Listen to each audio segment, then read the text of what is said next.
Hello guys and welcome. My name is Matei Catanu. I'm a student from Romania in the last year of university in the field of statistics. Today I'm gonna present to you a project that I've been working on during the last month. It's a data science web type project. The technologies used to build this website are HTML, CSS and Bootstrap for front end, and for backend we have Django and JavaScript. The main idea of this website was to simplify the data analysis process, especially for CSV documents. So here we are on the main page of the website. Currently it's in Romanian, but I will try to do my best to describe what is written here. So on the main page we have a short description and the main websites that we can use to fetch the data in order to analyze. We also have a map with all the counties of Romania, and here at the top we can see that we have a navbar with three different options of analyzing data. The first one is time series analysis, the next one is descriptive analysis, and the third one is spatial analysis. Here we have a guidance of how you should import the data in order to perform the analysis. But first things first, we should log into our account, but maybe the first step is to sign up. So I will make myself an account. After we sign up, we will receive on our email this message. It says welcome to Romanian Statistics, which is the name of the website. Okay, we can jump back to our website. We will log in and now we can see that we are logged in. We should see how we should import our data.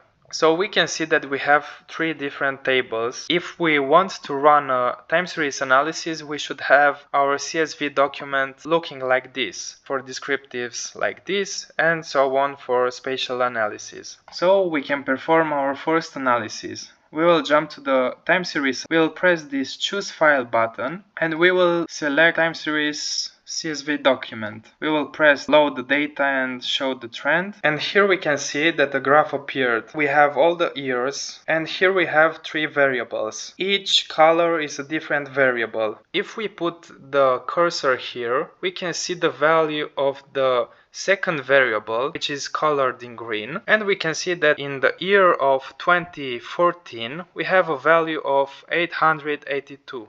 We can also see just one variable. So for example, I want to see just the variable colored in red. So I will delete these variables and now I can see the trend just for the red colored variable. And now what would be a time series analysis if we don't have a prediction? So to make a prediction of this variable for the next 4 years, we can just press here. So I will press and we can see that we have another graph similar to the first one, but we also have a prediction calculated using linear regression. So the difference between the first one and the second one is that we have the values for the next 4 years. So for example, we can see here the last value was recorded in 2022, and here we can see that the prediction is calculated until 2026. This is the first type of analysis that we can perform. The second type is descriptive analysis. We will choose another file with different variables. After loading the CSV document, we will press Analyze. And here we can see that we have a table with all the variables and some measures like the average, median, standard deviation, variance, coefficient of variance, skewness, and the mean and max. We can also see that for each variable we have an histogram with a frequency curve. For example, we can see that more data is in this middle bar. So for example, we can see just the bars or just the frequency curve to see how the data is distributed.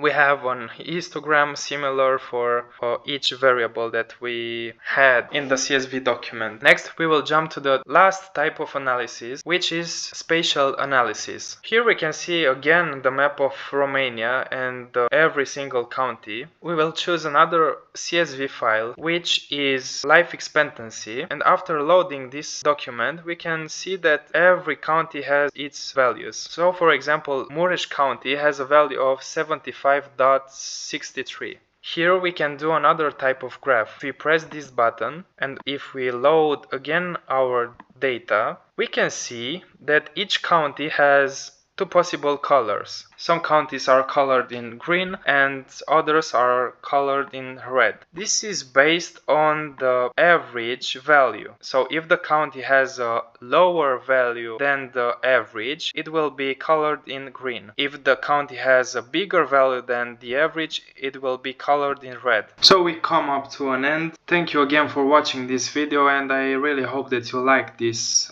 presentation. If you want more stuff about statistics or programming, just leave a comment and leave a like. Thank you.